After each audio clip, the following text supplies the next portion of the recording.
Hello everyone, welcome to my YouTube channel UPSC with Rashmi. UPPCS 2024 prelims exam जो कि 27 अक्टूबर को होने वाला है, उसके लिए आज हमारा इंडियन पॉलिटी का प्रैक्टिस सेट नंबर 6 है। 5 प्रैक्टिस सेट हम ऑलरेडी कंप्लीट कर चुके हैं। अगर आपने वो नहीं देखे हैं तो आप देख सकते हैं, उनका पीडीएफ भी उनके डिस्क्रिप्शन में आपको मिल जाएगा। वीडियो को लाइक एंड शेयर कीजिए। शुरू करते हैं आज का वीडियो। और आपका जो भी डाउट हो, जो भी क्वेश्चन हो, आप कमेंट बॉक्स में लिख सकते हैं।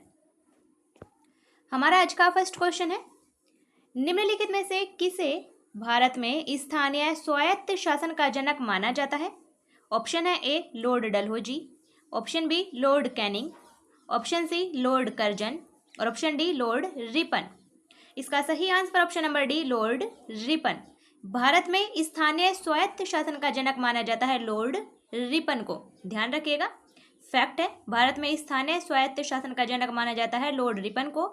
इनका कहना था कि स्थानीय जो संस्थाएं हैं, स्थानीय संस्थाएं वही देश की राजनीति का प्रारंभिक रूप होता है, वहीं से देश की राजनीति की शिक्षा प्रारंभ होती है। तो लॉर्ड रिपन को भारत में स्थानीय स्वायत्त शासन का जनक माना जाता है। नेक्स्ट क्वेश्चन है, भारत के संविधान में उद्देशिका का विचार लिया गया है। उद्देशिका मतलब कि प्रस्तावना, प्रियम्बल। इसका विचार किस देश के संविधान से लिया गया है? ऑप्शन है ए इटली के संविधान से, ऑप्शन बी कनाडा के संविधान से, ऑप्शन सी फ्रांस के संविधान से और ऑप्शन डी अमेरिका यानी कि यूएसए के संविधान से।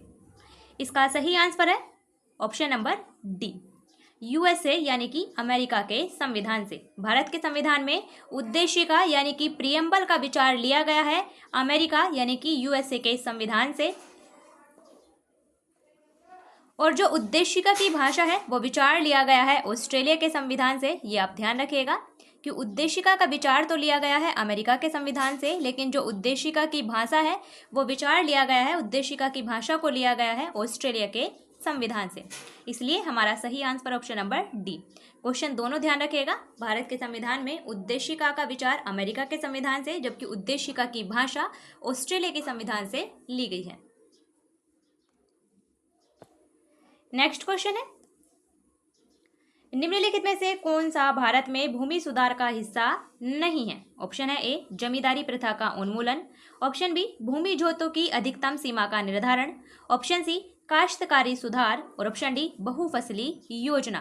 ध्यान रखना है कि क्वेश्चन में पूछा क्या गया है। क्वेश्चन में पूछा गया है भूमि सुधार का हिस्सा है या फिर नहीं है। तो हमसे पूछा गया है कि इनमें से कौन सा भूमि सुधार का हिस्सा नहीं है। हमारा सही आंसर ऑप्शन नंबर डी बहुफसली योजना यानी कि मल्टीपल क्रॉपिंग स्कीम, ये हमारा भारत में भूमि सुधार का हिस्सा नहीं है। जबकि जमींदारी प्रथा का उन्मूलन, भूमि जोतों की अधिकतम सीमा का निर्धारण और काश्तकारी सुधार, ये तीनों ही भारत में भूमि सुधार का हिस्सा है। नेक्स्ट क्वेश्चन है हमारा, निम्नलिखित में से किन अनुच्छेदों को राष्ट्रीय आपातकाल के दौरान निलंबित नहीं किया जा सकता? ऑप्शन है ए अनुच्छेद 14 और 15, ऑप्शन बी अनुच्छेद 19 और 20, ऑप्शन सी अनुच्छेद 21 और 22 और ऑप्शन डी अनुच्छेद 20 और 21। इसका सही आंसर ऑप्शन नंबर डी अनुच्छेद 20 और 21। आर्टिकल 20 और 21 को राष्ट्रीय आपातकाल के दौरान निलंबित नहीं किया जा सकता है। किसी भी परिस्थिति में आर्टिकल 20 और 21 का निलंबन नहीं किया जा सकता है। ये पॉइंट आप ध्यान रखिएगा। आर्टिकल 20 में है अपराधों के संबंध में दोष सिद्धि का संरक्षण, और आर्टिकल 21 में है प्राण और दैहिक स्वतंत्रता का संरक्षण।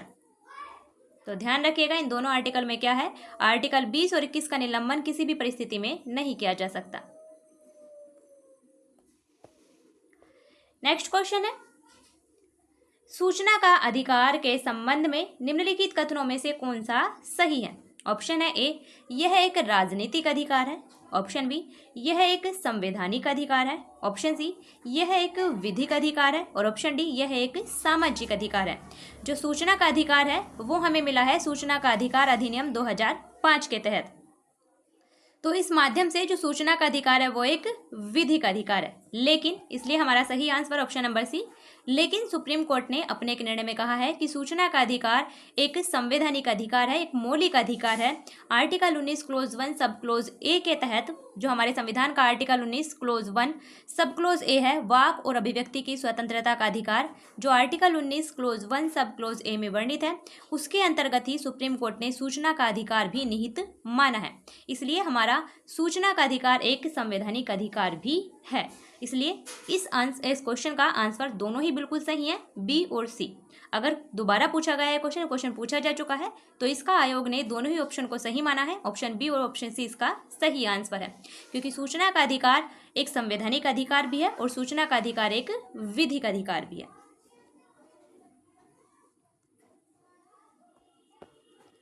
नेक्स्ट क्वेश्चन है हमारा, भारत में नागरिकता की निम्नलिखित विशेषताओं में से कौन सी सही है? ऑप्शन है ए, राज्य तथा राष्ट्र की दोहरी नागरिकता। ऑप्शन बी, राज्य की एकल नागरिकता। ऑप्शन सी, संपूर्ण भारत की एकल नागरिकता। और ऑप्शन डी, भारत और अन्य देश की दोहरी नागरिकता।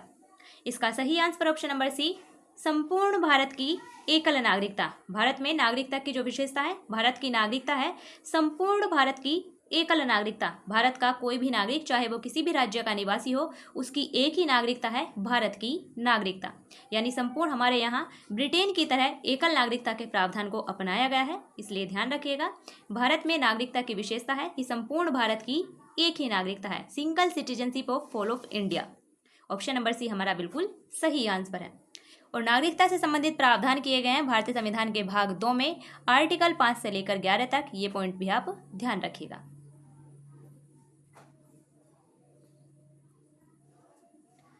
नेक्स्ट क्वेश्चन है हमारा, सूची 1 को सूची 2 से मिलाना है। एक तरफ है प्रोविजंस यानी कि प्रावधान, और दूसरी तरफ है संविधान के अंतर्गत अनुच्छेद, यानी कि कौन से अनुच्छेद में किस प्रावधान को किया गया है वो हमें मिलाना है। ए है हमारा विधि के सम्मुख समानता। विधि के सम्मुख समानता का प्रावधान किया गया है अनुच्छेद 14 में, तो ए का है हमारा 3। और ए का 3 अगर आप कूट देखेंगे तो केवल एक ही ऑप्शन में है, ऑप्शन नंबर बी हमारा बिल्कुल सही आंसर है। ए का 3 केवल एक ही ऑप्शन में है। आप इस प्रकार से भी कूट की सहायता से एलिमिनेट कर सकते हैं, लेकिन हम आगे मिलाते हैं।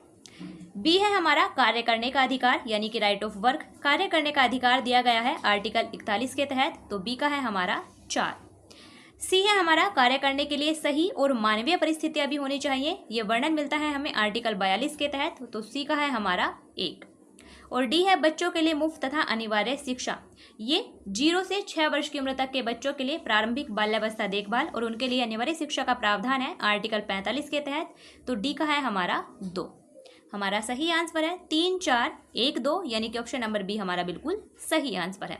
आपसे इस प्रकार से भी पूछा जा सकता है कि सूची 1 को सूची 2 से मिलाइए, या फिर डायरेक्ट भी पूछा जा सकता है कि किस अनुच्छेद में किसका वर्णन है। तो ध्यान रखिएगा, विधि के सम्मुख समानता ये वर्णन है आर्टिकल 14 के तहत, जो कि हमारा एक मौलिक अधिकार है। बी है हमारा कार्य करने का अधिकार। कार्य करने का अधिकार हमें राज्य के नीति निर्देशक तत्वों के तहत वर्णित मिलता है आर्टिकल 41 में। कार्य करने के लिए सही और मानवीय परिस्थितियां, इसका भी वर्णन आर्टिकल 42 में नीति निर्देशक तत्वों के तहत।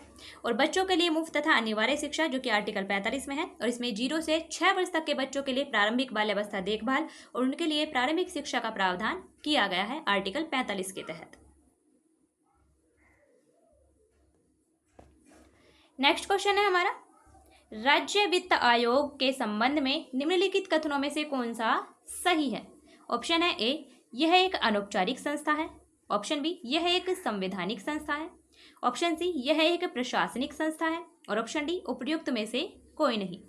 इसका सही आंसर ऑप्शन नंबर बी, यह एक संवैधानिक संस्था है। जो राज्य वित्त आयोग है, इसका वर्णन किया गया है संविधान के आर्टिकल 243 क्लोज 6 के तहत।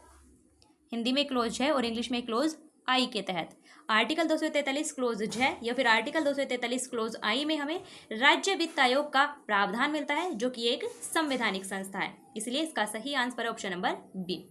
और राज्य वित्त आयोग का गठन किया जाता है प्रत्येक 5वें वर्ष राज्यपाल के द्वारा, संबंधित राज्य के राज्यपाल के द्वारा पंचायतों और नगर पालिकाओं की वित्तीय स्थिति की समीक्षा करने के लिए राज्य वित्त आयोग का गठन किया जाता है। नेक्स्ट क्वेश्चन है हमारा, संसद के सदस्य की निर्भरताओं से संबंधित प्रश्न का विनिश्चय करते समय राष्ट्रपति निम्नलिखित में से किसकी राय प्राप्त करेंगे। तो क्वेश्चन है हमारा कि संसद के किसी सदस्य की निर्भरताओं यानी कि अयोग्यताओं से संबंधित प्रश्न का विनिश्चय करते समय राष्ट्रपति किसकी राय प्राप्त करेंगे। अब ऑप्शन देखते हैं कि क्या है। ऑप्शन है इसकी, ऑप्शन नंबर ए है भारत के मुख्य न्यायाधीश की राय प्राप्त करेंगे। ऑप्शन बी है भारत के निर्वाचन आयोग की राय प्राप्त करेंगे। ऑप्शन सी है भारत के महान्यायवादी की राय प्राप्त करेंगे। और ऑप्शन डी है लोकसभा के अध्यक्ष की राय प्राप्त करेंगे। इसका सही answer option number B Bharat के निर्वाचन आयोग की राय प्राप्त करेंगे। राष्ट्रपति संसद के किसी सदस्य की निर्भरताओं से संबंधित प्रश्नों पर विनिश्चय करते समय भारत के निर्वाचन आयोग की राय प्राप्त करेंगे और उसी के अनुसार कार्य करेंगे। और ये प्रावधान किया गया है संविधान के आर्टिकल 103 में। ये पॉइंट भी आप ध्यान रखिएगा।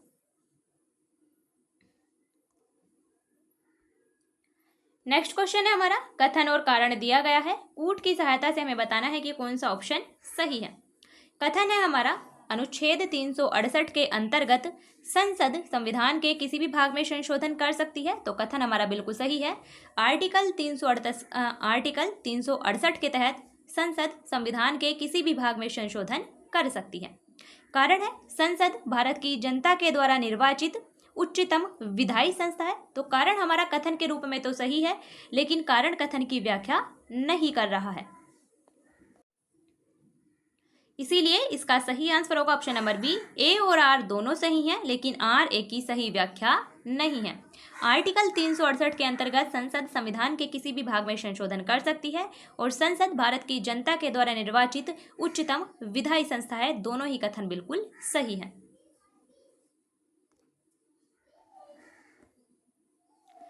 नेक्स्ट क्वेश्चन है, कथन और कारण दिया गया है। फिर से कूट की सहायता से बताना है कि कौन सा ऑप्शन सही होगा। कथन है, भारत का संविधान सबसे अधिक लंबा हो गया है। तो कथन हमारा बिल्कुल सही है। जो भारत का संविधान है विश्व का सबसे लंबा लिखित संविधान है, इसलिए कथन हमारा बिल्कुल सही है। कारण है, मौलिक अधिकारों का अध्याय अमेरिकन संविधान के मॉडल से लिया गया है। कारण हमारा कथन के रूप में बिल्कुल सही है। जो भारत के संविधान में मौलिक अधिकारों का अध्याय है उसे अमेरिका के संविधान से लिया गया है। कारण हमारा कथन के रूप में सही है, लेकिन कारण कथन की व्याख्या नहीं कर रहा है, इसलिए इसका भी हमारा सही आंसर होगा ऑप्शन नंबर बी। ए और आर दोनों सही हैं, लेकिन आर ए की सही व्याख्या नहीं है, क्योंकि भारत का संविधान विश्व सबसे अधिक लंबा हो गया है केवल मौलिक अधिकारों के अध्याय की वजह से। तो ऐसा बिल्कुल भी नहीं है। भारत के संविधान का सबसे अधिक लंबा होने के पीछे कई कारण हैं, उसमें कई प्रावधानों को शामिल किया गया है, जिस वजह से भारत का संविधान विश्व का सबसे अधिक लंबा लिखित संविधान हो गया है। इसलिए हमारा सही आंसर होगा कि दोनों ही कथन बिल्कुल सही हैं, लेकिन आर ए की सही व्याख्या नहीं है।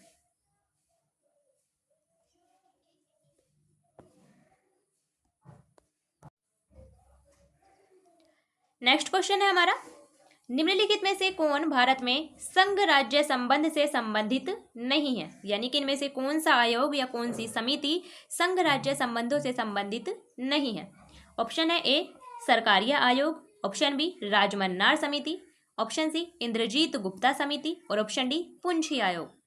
तो इसका सही आंसर होगा option number C Indrajit Gupta समिति। इंद्रजीत गुप्ता समिति का गठन किया गया था 1998 में और ये चुनाव सुधार से संबंधित है, ना कि संघ राज्य संबंधों से संबंधित है। इसीलिए इसका सही आंसर ऑप्शन नंबर सी कि इंद्रजीत गुप्ता समिति का संबंध संघ राज्य संबंधों से नहीं है, बल्कि इसका संबंध चुनाव सुधार से संबंधित है और इसका गठन 1998 में किया गया था, ध्यान रखिएगा। जबकि जो सरकारी आयोग है उसका संबंध संघ राज्य संबंधों से है। 1983 में इसका गठन किया गया था, जून 1983 में। राजमन्नार कमेटी 1969 में इसका गठन किया गया था, ये भी संघ राज्य संबंधों से संबंधित है। और पुंछी आयोग का गठन किया गया था 2007 में, ये भी संघ राज्य संबंधों से संबंधित है। तो ध्यान रखिएगा कौन से आयोग और कौन सी कमेटी का गठन कब किया गया था, ये भी आपसे मिलान में पूछा जा सकता है कि सूची 1 को सूची 2 से मिलाइए। नेक्स्ट क्वेश्चन है, किसी राज्य में राज्यपाल की नियुक्ति संविधान के अनुच्छेद यानी कि राज्य के राज्यपाल की नियुक्ति किस अनुच्छेद के तहत की जाती है। ऑप्शन है ए अनुच्छेद 153, ऑप्शन बी अनुच्छेद 154, ऑप्शन सी अनुच्छेद 155 और ऑप्शन डी अनुच्छेद 156। इसका सही आंसर होगा ऑप्शन नंबर सी अनुच्छेद 155। किसी राज्य में राज्यपाल की नियुक्ति राष्ट्रपति के द्वारा संविधान के आर्टिकल 155 के तहत की जाती है। और राष्ट्रपति राज्य में राज्यपाल उसी व्यक्ति को नामित करता है जो कि केंद्र सरकार के द्वारा नामित किया जाता है। तो ये भी ध्यान रखिएगा। हम बिना टाइम वेस्ट के अपने क्वेश्चन डिस्कस कर रहे हैं। आपका जितने भी क्वेश्चन आपके सही हो आप कमेंट बॉक्स में लिख सकते हैं। नेक्स्ट क्वेश्चन है हमारा, निम्नलिखित में से किसको अपने कर्तव्यों के पालन में भारत के राज्य क्षेत्र में सभी न्यायालयों में सुनवाई का अधिकार होगा? ऑप्शन है ए महाधिवक्ता को, ऑप्शन बी महान्यायवादी को, ऑप्शन सी अतिरिक्त महाधिवक्ता को और ऑप्शन डी उपयुक्त में से कोई नहीं।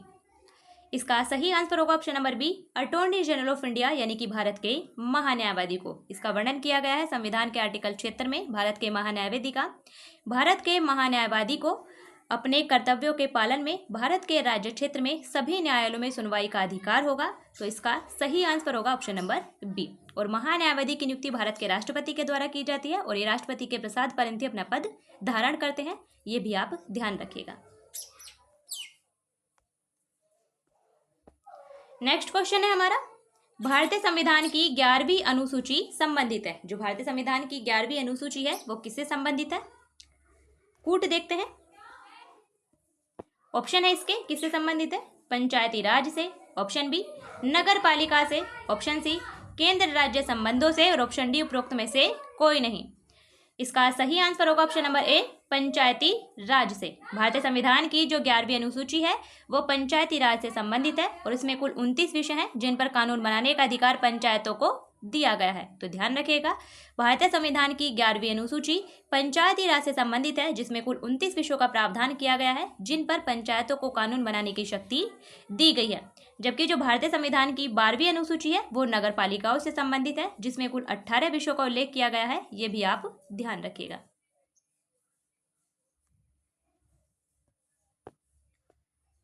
नेक्स्ट क्वेश्चन है हमारा, असंगठित श्रमिक सामाजिक सुरक्षा अधिनियम पारित हुआ था? ऑप्शन है ए 2006 में, ऑप्शन बी 2007 में, ऑप्शन सी 2008 में और ऑप्शन डी 2011 में। इसका सही आंसर ऑप्शन नंबर सी 2008 में। असंगठित क्षेत्र के कामगार हैं उन्हें सामाजिक सुरक्षा प्रदान करने के लिए केंद्र सरकार के द्वारा असंगठित श्रमिक सामाजिक सुरक्षा अधिनियम 2008 में पारित किया गया था। तो इसका सही answer option number C. Next question है हमारा, निम्नलिखित में से कौन पंचायतों की वित्तीय स्थिति का पुनर्अवलोकन करने के लिए वित्त आयोग का गठन करता है? ऑप्शन है ए संबंधित राज्य का मुख्यमंत्री, ऑप्शन बी संबंधित राज्य का वित्त मंत्री, ऑप्शन सी संबंधित राज्य का राज्यपाल और ऑप्शन डी संबंधित राज्य का पंचायती राज मंत्री। इसका सही आंसर होगा ऑप्शन नंबर सी संबंधित राज्य का राज्यपाल। पंचायतों की वित्तीय स्थिति का पुनर्अवलोकन करने के लिए राज्य वित्त आयोग का गठन करता है संबंधित राज्य का राज्यपाल। आर्टिकल 243 क्लोज आई के तहत ध्यान रखिएगा। प्रत्येक 5वें वर्ष संबंधित राज्य के राज्यपाल के द्वारा पंचायतों और साथ ही साथ नगर पालिकाओं की वित्तीय स्थिति का पुनर्अवलोकन करने के लिए राज्य वित्त आयोग का गठन किया जाता है।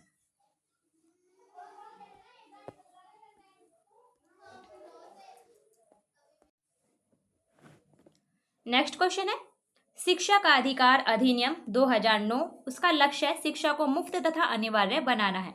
उन बच्चों के अधिकार के निहित है जो ऑप्शन है ए प्राथमिक स्तर तक के हैं, ऑप्शन बी माध्यमिक स्तर तक के हैं, ऑप्शन सी उच्चतर माध्यमिक स्तर तक के हैं और ऑप्शन डी स्नातक स्तर तक के हैं। इसका सही आंसर ऑप्शन नंबर ए प्राथमिक स्तर तक के हैं यानी कि एलिमेंट्री लेवल तक है। शिक्षा का अधिकार अधिनियम 2009 इसका लक्ष्य था शिक्षा को मुफ्त तथा अनिवार्य बनाना उन बच्चों के लिए जो कि प्राथमिक स्तर तक के हैं। तो ध्यान रखिएगा, इसका सही answer option number A.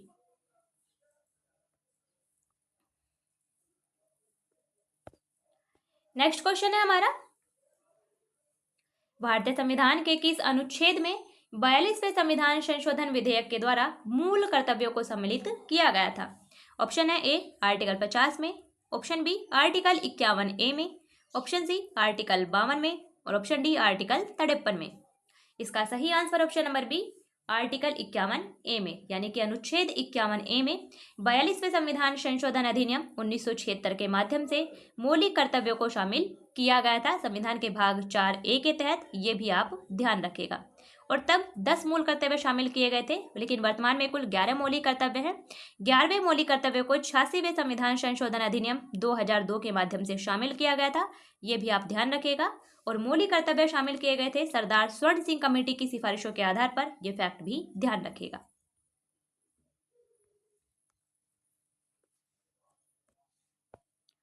Next question है, आंध्र प्रदेश पुनर्गठन विधेयक राष्ट्रपति के द्वारा अनुमोदित तथा हस्ताक्षरित किया गया था। जब तेलंगाना का गठन हुआ था तो आंध्र प्रदेश जो पुनर्गठन विधेयक है वो राष्ट्रपति के द्वारा कब अनुमोदित और हस्ताक्षरित किया गया था,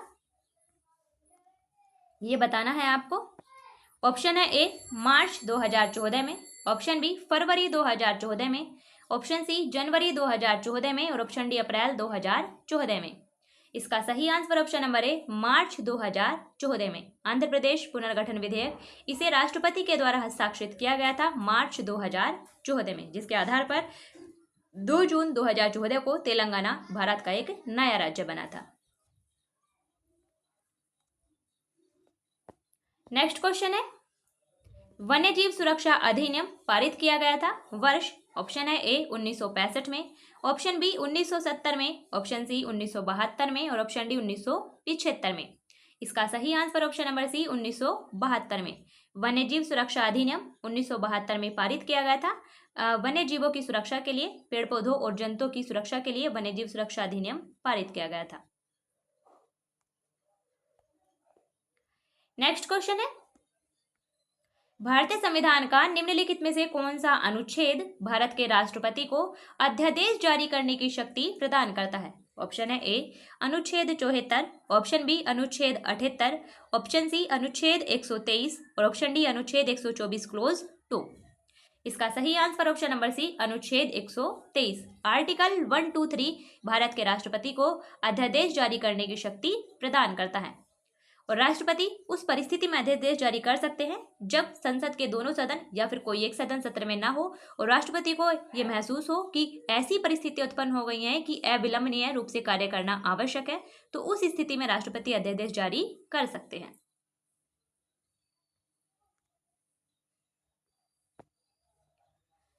नेक्स्ट क्वेश्चन है, संविधान सभा के संवैधानिक सलाहकार थे। ऑप्शन है A Sachchidananda Sinha, option B K M Munshi, option C B N Rau और option D T T Krishnamachari. इसका सही answer option number C B N Rau यानी कि बेनेगल नरसिंह राव संविधान सभा के संवैधानिक सलाहकार थे। ये फैक्ट आप ध्यान रखिएगा।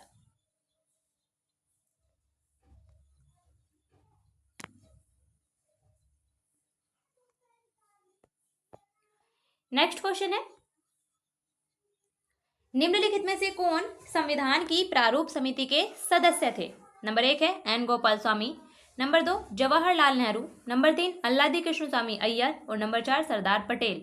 तो सरदार पटेल और पंडित जवाहरलाल नेहरू संविधान की प्रारूप समिति के सदस्य नहीं थे, इसलिए ये तो हमारे आंसर में नहीं होंगे। तो 2 और 4 तो आंसर में नहीं होगा, तो 4 ऑप्शन नंबर ए भी कैंसिल हो गया, ऑप्शन नंबर बी भी कैंसिल हो गया और ऑप्शन नंबर डी भी कैंसिल हो गया। तो हमारा सही आंसर होगा option number C N Gopalaswami Ayyangar और अल्लादी कृष्ण स्वामी अय्यर। ये दोनों संविधान की प्रारूप समिति के सदस्य थे, इसीलिए इसका सही आंसर ऑप्शन नंबर सी। संविधान की प्रारूप समिति का गठन किया गया था संविधान सभा के द्वारा 29 अगस्त 1947 को। ध्यान रखिएगा 29 अगस्त 1947 को संविधान की प्रारूप समिति का गठन किया गया था और इसमें कुल 7 सदस्य थे। इसके अध्यक्ष थे डॉक्टर भीमराव अंबेडकर और 6 अन्य सदस्य थे N Gopalaswami Ayyangar, Alladi Krishnaswami Ayyar, doctor K M Munshi, Mohammad Saadulla, B L Mitra और D P Khaitan. B L Mitra ने स्वास्थ्य कारणों से इस्तीफा दे दिया था, जिनके स्थान पर एन माधवराव को शामिल किया गया था और डी पी खेतान की मृत्यु 1948 में हो जाने के कारण उनके स्थान पर टी टी कृष्णमाचारी को संविधान सभा में शामिल, इसकी प्रारूप समिति में शामिल किया गया था। तो ध्यान रखिएगा।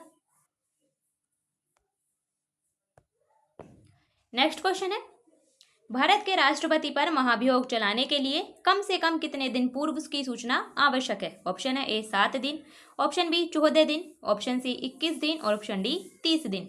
अगर भारत के राष्ट्रपति पर महाभियोग की प्रक्रिया चलानी है तो उसे कम से कम 14 दिन की पूर्व सूचना देना आवश्यक है, इसीलिए इसका सही answer option number B.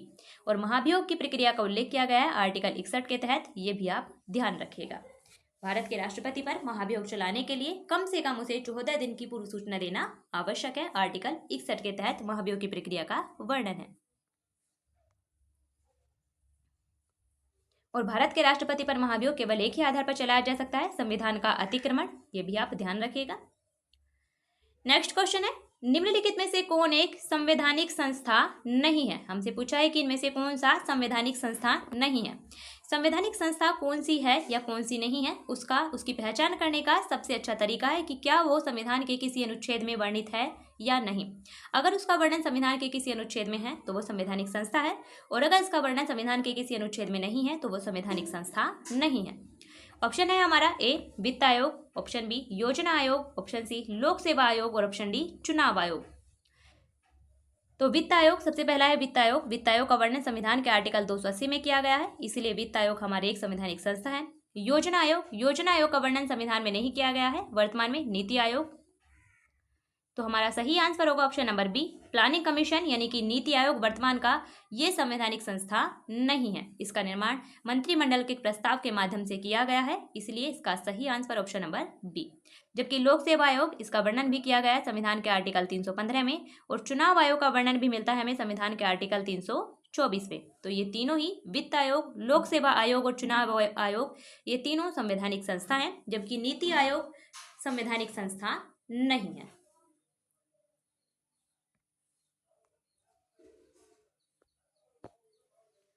Next question है, निम्नलिखित अनुच्छेदों में से कौन एक राज्य सरकार को ग्राम पंचायतों को संगठित करने के लिए निर्देशित करता है?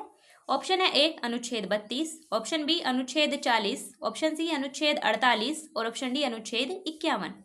इसका सही आंसर ऑप्शन नंबर बी अनुच्छेद 40। अनुच्छेद 40 जो भारतीय संविधान का नीति निर्देशक तत्वों के तहत है, आर्टिकल 40, वो राज्य सरकार को ग्राम पंचायतों को संगठित करने के लिए दिशा निर्देश देता है, इसलिए इसका सही आंसर ऑप्शन नंबर बी। और आर्टिकल 51 में वर्णन है अंतर्राष्ट्रीय शांति और सुरक्षा का, कि राज्य अंतर्राष्ट्रीय शांति और सुरक्षा की अभिवृद्धि करने का प्रयास करेगा। यह आर्टिकल 51 में वर्णित है, इसे भी आप ध्यान रखिएगा। और आर्टिकल 48 में वर्णन है कृषि और पशुपालन का संगठन। आर्टिकल 48 के तहत कृषि और पशुपालन के संगठन की बात कही गई है, ये फैक्ट भी आप ध्यान रखिएगा।